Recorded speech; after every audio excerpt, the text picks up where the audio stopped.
د علماو څو قسمونه دي. د عالمان هم 3 قسمونه دي.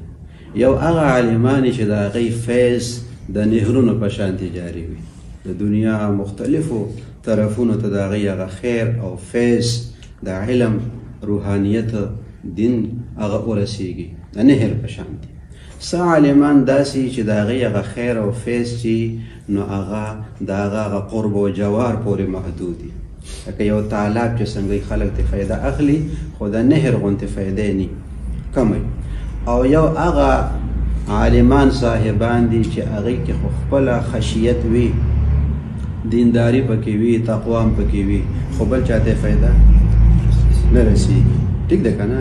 نو کاڼو کې څه کاڼې داسې چې نهرونه ترې روان شي، څه کاڼې دي چې اوچ وي او اوبه ترې راوځي خو هغه د هغه مخکنو په شانتې نه، او څه داسې چې هغه بس راورغړي.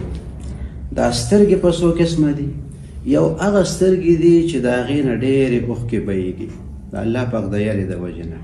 څه هغه سترګې دي چې بهیږي خو نه، صرف لمدې قدرې شي.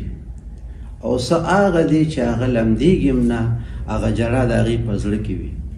بعض اوقات انسان ته جړا نه ورځي خو زړه یې جاړي. نو د جړا شکل چې باندې اختیار کړي، نو که سترګو نه اوښکې نه وځي خو جړغوني هغه بني آدم. نو د جړا هم دغه قسمونه دي. د اوښکو